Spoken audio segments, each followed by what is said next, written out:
Assalamualaikum warahmatullahi wabarakatuh. Kita bertemu sekali lagi dalam pelajaran sains tahun 3 untuk hari ini 9 Februari 2021 pada hari Selasa. Okey, kita akan menyambung lagi kemahiran proses sains di bawah kemahiran saintifik. Kali ini kita akan mempelajari tentang kemahiran yang terakhir di dalam kemahiran proses sains, iaitu kemahiran berkomunikasi. Oleh itu, sama-samalah kita bersiap sedia dengan buku teks, buku aktiviti dan juga buku modul instrumen PBD Sains tahun 3 untuk sama-sama kita belajar pada hari ini. Sebelum itu, kita baca doa dulu, doa penenang hati. Bismillahirrahmanirrahim. Rabbi shrah li sadri wa yassir li amri wahlul 'uqdatam min lisani yafqahu qawli. Amin. Okey, semua murid-murid, berkomunikasi ini juga merupakan salah satu kaedah dalam kemahiran proses sains. Okey, ini kemahiran yang terakhir dalam kemahiran proses sains, iaitu berkomunikasi. Apa yang dikatakan berkomunikasi dalam kemahiran proses sains itu? Ya, kita bagaimana cara kita nak memberikan sesuatu penerangan apa yang kita siasat itu menggunakan perkataan ataupun menggunakan simbol-simbol seperti bentuk jadual, juga berbentuk graf ataupun rajah ataupun model. Itu masuk berkomunikasi dalam kemahiran proses sains. Okey, dia bukan bercakap-cakap macam kat kedai kopi tu, bukan cakap melalui WhatsApp, bukan. Tapi berkomunikasi itu dalam bentuk kita gambarkan dalam bentuk jadual ke, dalam bentuk gambar ke, dalam bentuk graf dan sebagainya. Contohnya kita tengok buku teks muka surat 13. Okey, ini contoh diberi itu murid tahun 3 kumpulkan maklumat iaitu dalam bentuk jadual ini. Maklumat apa? Maklumat dalam kelas itu 8 orang murid suka makan betik, 9 orang murid suka makan durian, ini suka makan pisang, suka makan tembikai. Maklumat dalam jadual ini kita boleh pindahkan pula dalam bentuk lain seperti carta palang. Kat bawah ni. Okey, mula-mula sekali dibuat carta palang. Carta tu apa? Carta tu gambar lah. Palang tu, palang ni bentuk macam ni palang. Carta palang ini dia buat tajuk dulu sini. Kemudian dekat tanda yang tinggi ni, dia buat bilangan orang. 2, 4, 6, 8, 10 orang murid. Dan di sini jenis-jenis buah yang dimakan oleh murid tadi. Okey, dia buat bentuk macam ni, nampak gambar comel sikit kan. Betik, tengok ujung sekali atas ke sini 8 orang. Durian atas sekali 9 orang. Pisang atas sekali sini 7 orang.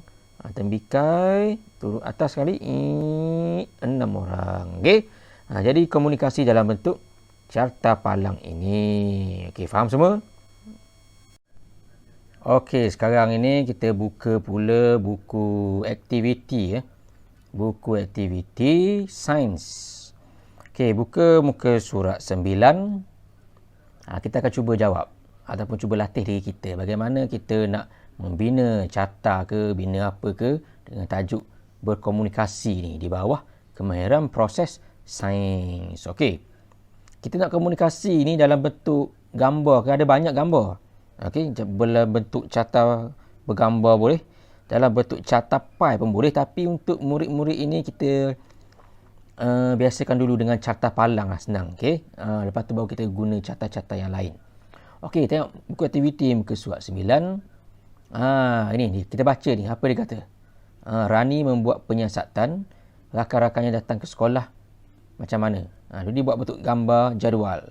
Okey, jalan kaki berapa orang, naik motosikal berapa orang, naik motosikal berapa orang, naik kereta berapa orang. Jadi cara dia macam mana? Cuba kita tukarkan bentuk jadual ini ke dalam bentuk carta palang. Buat kat sini seperti dalam buku teks tadi muka surat 13. Okey, dia punya berapa orang di sini, dia punya maklumat dia apa, tajuk dia apa, buat palang. Okey, cara nak murid-murid semua tukarkan maklumat dalam jadual di sini ke dalam bentuk carta palang seperti dalam buku teks tadi muka surat 13. Okey, cuba buat dulu anak-anak murid. Jadi kita tak jadi. Gunakan masa seelok-eloknya buat cantik-cantik carta palang itu berdasarkan maklumat jadual itu tadi. Okey? Boleh mulakan. Okey, di yang terakhirnya kita akan tengok pula buku modul PBD Sains muka surat 6. Okey, tulis nama, tulis kelas, tulis tarikh. Kemudian seperti tadi juga aktiviti, kita baca dulu apa yang dia minta, faham dulu maklumat dalam jadual ini, kenderaan pergi sekolah, berapa orang bilangan murid yang menaiki kenderaan tadi. Kemudian pindahkan maklumat tadi dalam bentuk graf palang. Okay? Graf palang tu carta palang tadilah.